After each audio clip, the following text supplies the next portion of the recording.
Jeg må ha sideveien der her. Jeg skal se hvor kaldt det er. 30 minus ute nå.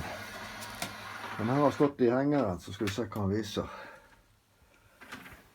Minus 26 kjølevannstemperatur her.